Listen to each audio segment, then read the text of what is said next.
Apakah hukum yang dipakai di Indonesia termasuk togut? Bila termasuk, apa yang harus kita lakukan? Teman-teman sekalian, masalah hukum, semua yang disembah selain Allah namanya togut. Namanya togut. Tentu di sini sesembahan, ya kan? Kalau kita bicara masalah hukum pemerintahan, maka kita harus rincikan hukum pemerintahan. Hukum pemerintahan kita di Indonesia, ada yang sesuai dengan syariat, ada yang tidak sesuai dengan syariat. Yang sesuai dengan syariat, kita terima. Yang tidak sesuai dengan syariat, kita nasihatin. Itu tugas kita. Gitu kan? Tapi tidak bisa teman-teman, dalam manhaj Ahlussunnah wal Jamaah, antum memvonis pemerintah, ini pemerintah tagut. Muslim. Antum sholat, kayak sekarang hadir majelis ilmu. Ini adalah bagian dari syariat. Sholat, ditakmir, azan, dikumandangkan, Ramadan, kita berpuasa, haji, pemerintah punya kloter haji, pergi, berangkat di sana. Sampai beberapa pemerintahan, beberapa jemaah haji dari negara lain pada saat ditanya tentang biaya hajinya, mereka kaget biaya haji kita itu masih lebih murah dibanding negara mereka. Padahal negara mereka lebih dekat dengan Timur Tengah. Ada campur tangan pemerintah. Kita menikah dengan cara Islam, cerai dengan cara Islam. Ada majelis ulama Indonesia, Al-Quran boleh dicetak, buku-buku agama boleh dicetak. Berarti kan ada syariat Islam yang sedang dijalankan. Ada hal-hal yang mungkin belum sesuai dengan syariat. Baik, itu yang kita dakwahi, kita luruskan, doakan. Sabda Nabi SAW, walaupun sedang memimpin kalian seorang hamba berkulit hitam dari Habasyah, patuhilah. Dalam riwayatnya dikatakan, walaupun memukul pundakmu, mengambil hartamu, selama konsepnya kita tidak dilarang sholat, sabar sebentar, nanti insya Allah Allah akan gantikan yang lebih baik. Bukan dengan cara memberontak, teman-teman sekalian. Istilah tagut disalahgunakan ini akhirnya bisa berbahaya, bisa masuk dalam kelompok-kelompok yang akhirnya mengkafirkan sesama muslim, dan ini berbahaya. Pemahaman yang banyak disalahfahamin. Saya panggil teman-teman sekalian, wahai anak muda muslim, semua antum yang dengar dan siapa yang nonton ceramah kita ini, teman-teman sekalian, anak muda muslim, tenangkan fikiran, masukkan iman dan ilmu dalam hati, jangan tergesa-gesa. Ambil ayat vonis, ambil ayat tidak sesuai dengan pemahaman sahabat lalu kemudian divonis. Wa man lam yahkum bima anzalallahu fa ulaika humul kafirun. Siapa tidak berhukum sama Allah berarti dia hukum Allah berarti dia kafir. Berarti kata kafir sudah kafir. Dia lupa ayat di situ 3 berentetan. Ada ayat yang kedua, faulaika humudz zalimun, yang ketiga faulaika humul fasiqun. Berarti masih ada tingkatan di situ. Ada yang fasik, ada yang zalim.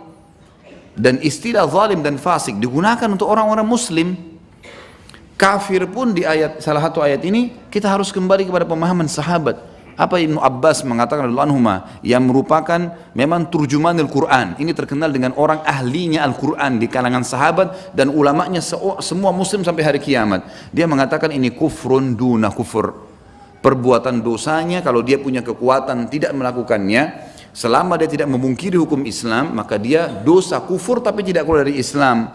Yang kufur sampai pada tingkat memang dia murtad, dia tahu itu hukum Islam lalu dia tolak serta dia memeranginya.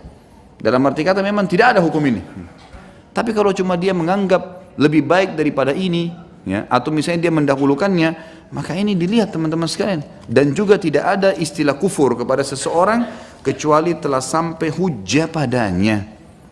Diperdengarkan, disampaikan hujjah padanya. Kalau sudah terdiri hujjah padanya, baru kita bisa menghakimi seseorang. Itu pun yang menghakiminya para ulama. Ini generasi muda banyak sekali sekarang terpengaruh, terutama anak SMA, teman-teman yang saya banyak didatangi anak muda kecil-kecil yang masih muda, masih baru majelis taklim beberapa kali, kemudian mereka semangat didatangilah sama sekte-sekte Islam ini, kita harus begini, kita harus begitu, segala macam hal tanpa ada ilmu, bergerak, apa ini? Dari mana antum diperintahkan untuk membom sana sini teman-teman sekalian? Di mana kita disuruh membunuh orang muslim yang lain? Kata Nabi SAW, siapa yang mengatakan pada saudaranya muslim kau kafir, maka kalimat itu kembali kepada salah satu dari keduanya. Sementara untuk memvonis orang kafir, kita harus lihat zaman Nabi SAW. Berapa banyak sahabat teman-teman sekalian, berapa banyak sahabat di zaman Nabi SAW yang berbuat dosa. Ada yang berzina nggak pada saat itu? Sehingga dirajam. Ada nggak yang mencuri dipotong tangannya? Hah? Ada nggak di antara mereka yang berkhianat? Waktu itu ada satu orang yang mengirim surat ke Mekah untuk memboberkan peperangan Nabi SAW. Lalu dia minta maaf, diterima oleh Nabi SAW. Tahu nggak antum, sadari nggak kita, di majlis Nabi SAW di Madinah hadir Abdullah bin Abi Salul. kepala munafikin hadir di majelis. Itu kalau zaman dulu ada kamera, di foto Nabi sama Abdullah bin Salul, apa yang antum mau bilang? Hah? Kira-kira kalau kita foto zaman itu Nabi duduk dengan Abdullah bin Abi Salul, apa yang antum mau bilang? Itu kepala munafikin. Orang semua tahu satu Madinah, ini orang munafik. Gimana itu? Sekarang ada orang duduk dengan seseorang yang mungkin ada bid'ahnya, mungkin ada salahnya, mungkin ada kekeliruan urusan dunia, belum sampai padanya ilmu, duduk bertanya, nih sudah divonis. Ini istijal namanya. Kata Nabi SAW, ini buru-buru. Kata Nabi SAW, al-anatu minar rahman. Ketenangan, kebijaksanaan, tidak buru-buru memvonis dari ar-Rahman, Allah Sang Pencipta. Wal ajalatu minasyaitan. Buru-buru ini dari syaitan. Vonis sana sini, merasa dirinya benar. Antum gak lihat tuh orang-orang yang bom. Mereka sampai punya shootingan sambil mengatakan, ini kalau nanti istri saya nonton saya, anggap saya sedang di surga. Surga di mana, akhi, bunuh diri? Hah? Hadapi orang kafir di sana di medan perang, ada hukum syari, silahkan. Di Indonesia negara muslim, akhirnya setelah kau membom 2-3 orang meninggal orang kafir, lalu dai-dai ditangkapin sembarangan sana sini. Akhirnya ditunggangi oleh orang muslim yang benci orang Islam, memang dikatakan ini adalah teroris, cirinya seperti ini. Semua yang berjenggot, semua yang gini. Yang sekarang bicara depan antum ini dulu kepala teroris begitu. Ini jenggotnya panjang, selesai, ini teroris. Jadi masalah, karena perilaku yang keliru, naudzubillah. Padahal Islam memerangi terorisme, haram dalam agama, gitu kan? Tidak ada teror. Kita masuk di kancah peperangan, musuh sudah kalah pun, sudah kalah dan menyerah, tidak boleh dibunuh. Kata Nabi SAW, jangan bunuh orang yang menyerah. Tidak bisa lagi. Letakkan senjata, jangan dibunuh. Selesai. Ditawan iya. Tawanan pun apa kata Nabi SAW? Berbuat baiklah kepada para tawanan. Sampai para tawanan orang-orang yang masuk ditangkap di Madinah, dari orang-orang Quraisy, dari suku-suku Arab, mereka mengatakan, kami tersentuh untuk masuk Islam karena melihat perilaku kaum muslimin. Sampai di antara mereka mengatakan, para sahabat Muhammad sebelum mereka syahadat, itu kalau mereka sedang memberikan makan kepada kami, maka kami menyaksikan mereka memegang roti yang manis, kemudian memasukkan ke mulut-mulut kami, para tawanan, sementara mereka sendiri memungut sisanya. Tawanannya dikasih makan duluan, itu tawanan perang. Gimana caranya antum menghukum orang yang datang ke negara muslim dapat jaminan visa dari pemerintah? Gimana caranya ini? Dakwahi, doakan. Sudah berapa lama antum berdoa? Sudah berapa lama antum menasihatin? Belum ada, vonis, langkah, lalu menganggap diri benar. Hati-hati teman-teman sekalian. Nabi SAW mengingatkan tentang kaum Khawarij. Saya tidak vonis siapapun di sini Khawarij. Saya mengatakan ciri-cirinya, dikatakan Nabi SAW, mereka anak-anak yang muda. Itu ciri pertama, anak-anak yang masih muda karena semangatnya besar. Mereka anak-anak yang muda, gitu kan? Kemudian disebutkan ciri yang lain, mereka suka beribadah, semangat, sampai kalian cemburu bacaan Quran kalian dengan bacaan mereka, solat kalian dengan solat mereka. Kita anggap solat kita biasa, tapi mereka keluar dari agama lebih cepat daripada anak panah dari busurnya. Kenapa? Karena mereka mau mengambil ayat-ayat Al-Quran teman-teman sesuai dengan pemahaman mereka sendiri. Udah selesai, tidak sepaham bunuh. Ini kenapa ini bunuh-bunuh, dari mana dibunuh? Hah? Tidak boleh sembarangan teman-teman sekalian. Kalau saya sudah di kancah peperangan saya tidak boleh, apalagi yang lainnya. Jadi harus hati-hati teman-teman sekalian, belajar, perdalam ilmu agama, terapkan dalam kehidupan kita sehari-hari. Tidak usah terlalu banyak masuk dalam hal-hal yang tidak diperlukan. Cari selalu kembali kepada para ulama rabbaniyin, ulama yang benar, yang bisa memandu kita supaya tidak tergopoh-gopoh dalam mengambil sebuah keputusan. Sibukkan diri dengan amal-amal soleh, tinggalkan yang dilarang sambil kita mendoakan. Saya lihat teman-teman di Indonesia, kita masih kurang untuk mendoakan pemimpin-pemimpin kita. Padahal mendoakan pemimpin bagian daripada syariat, gitu kan? Umar bin Khattab mengatakan, kalau saya pasti punya satu doa mustajab, pasti mustajab, saya akan jadikan untuk pemimpin muslimin. Karena kalau dia baik semua masyarakat. Di Saudi, hampir semua, bukan cuma hampir, mungkin semua masjid di hari Jumat teman-teman pasti di khutbah Jumat mendoakan pemimpin mereka. Selalu, ya Allah berikan dia petunjuk, ya Allah mudahkan dia menjalankan Al-Quran dan Sunnah, mudah-mudahan dia bermanfaat bagi muslimin, didoakan. Bayangkan kalau saya dapat informasi Jakarta Selatan saja sudah 2.300 masjid dan musola. Kalau seluruh wilayah, 5 wilayah Jakarta ini kita punya, anggap wilayah 2.000, kita punya 10.000 masjid dan musalla. Kalau semua khatibnya mendoakan pemimpin, masa tidak ada yang diterima? Supaya jadi baik, berubah. Apa mustahil seorang pemimpin yang mungkin tidak sholat atau ada kesalahannya lalu berubah dengan kuasa Allah? Allah bisa ubah. Kalau tiba-tiba dengan doa antum lalu dia berubah jadi baik, lalu kemudian dia menjadi orang yang lebih patuh, dia menerapkan hukum-hukum Allah, bukan mustahil semuanya. Dan itu termasuk dalam ingkar mungkar. Tidak selamanya dengan kekerasan, teman-teman sekalian. Ya. Ini harus difahamin. Kita harus tahu kapan kita tegas, kapan kita lembut.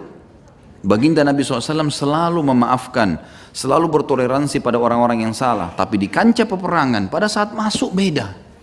Saya sudah pernah sampaikan riwayat Bukhari. Pada saat terjadi perang Badar, Nabi SAW waktu di Madinah lembut sekali. Ada orang kafir datang, sahabat marah, tebas lehernya Rasulullah. Sudahlah, semoga Allah berikan hidayah, semoga begini. Nabi SAW dakwahi, mereka tolak, dibiarkan. Padahal Nabi SAW bisa memerangi orang-orang Yahudi, cari paksa, harus kau masuk Islam. Tapi Nabi SAW tidak lakukan itu. Tapi waktu di kancah peperangan berbeda. Beliau angkat pedang di perang Badar lalu mengatakan, siapa yang mau memberikan haknya Allah dan Rasulnya di pedang ini? Lalu Hamzah mengatakan, saya Rasulullah. Langsung mau diambil, Nabi SAW tarik. Ditanya lagi, siapa yang memberikan haknya Allah dan Rasulnya di pedang ini? Ini di kancah peperangan, musuh sudah depan mata. Di situ antum tunjukin kejantanan tuh. Bukan di negara yang lagi aman, bukan lagi di sini. Kalau kecuali muslimin, ada masjid, ada macam-macam, segala macam hal dihalalkan ini. Sampai muslimin pun dianggap halal darahnya. Ini berbahaya.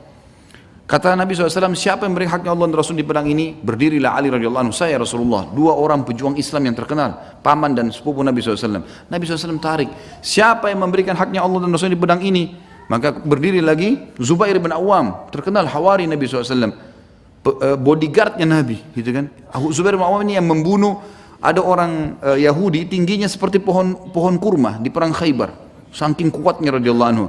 Mau ambil, ditarik oleh Nabi SAW. Diulangi lagi, siapa yang memberikan hak Allah dan Rasulnya? Siapa yang memberikan hak Allah dan Rasul di pedang ini?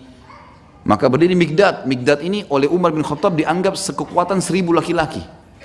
Waktu Amr bin As minta pasukan tambah untuk menyerang Mesir tahun 20 Hijriah, maka Umar bin Khattab mengirim 4 orang diantaranya Mikdad.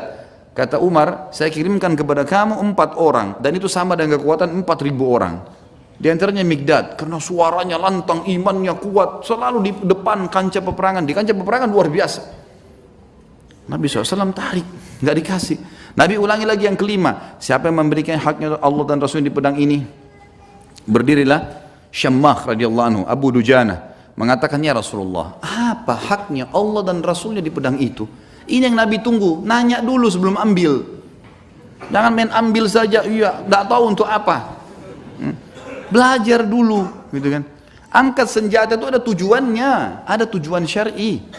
Tawarin Islam, nolak jizyah, baru perang, itu di kancah peperangan. Hah? Apalagi untuk turis yang datang, gimana caranya? Tenangkan pikiran teman-teman sekalian, tenangkan, jangan tergesa-gesa. Masukkan ilmu dan iman dalam hati, baru kita menjalankan sesuai dengan fatwa para ulama yang bisa dijadikan rujukan, supaya nggak salah, gitu kan. Maka Abu Dujana, Nabi SAW mengatakan apa? Ini di kancah peperangan loh ya, lihat bahasa Nabi. Selain di ini, kalau di kota lagi tenang, Nabi SAW sangat lemah lembut, baik mendakwahi orang. Tapi di kancah peperangan beliau mengatakan, engkau mengambil pedang ini dan engkau menghantamkan ke musuhmu sampai bengkok. Di sini kau tunjukkan kejantananmu, ayo lawan sana. Abu Dujana mengatakan, baik ya Rasulullah, saya kasih. Diambil sama dia. Lalu Abu Dujana mengganti imamahnya, tadinya hitam diganti merah. Zaman itu orang kalau pakai imamah merah berarti saya mau mati, gitu loh. Dipakai warna merah lalu ditaruh pedang itu di dadahnya dengan bangga. Dia menganggap ini adalah pemberian Nabi SAW. Lalu dia menunjukkan keterampilannya di depan musuh-musuh orang Quraisy. Nabi SAW waktu lihat, Nabi mengatakan, sungguh perilaku Abu Dujana ini sangat dimurkahi oleh Allah. Kalau selain tempat ini, selain kancah peperangan, ada muslim sombong begini, bahaya, murkah Allah. Tapi di sini tidak. Sini saatnya kamu sombong tuh, sombong sama orang-orang kafir, boleh. Di kancah peperangan, tuh pergi ke Israel sana tuh, di sana, itu. Jadi tenangkan pikiran teman-teman sekalian, jangan mudah terpengaruh, ngelantur, melanjut langkah sana sini. Jangan juga tersinggung. Kalau nggak mau dengar, tutup, matiin ceramah saya, selesai. Kalau mau terima, alhamdulillah gitu ya.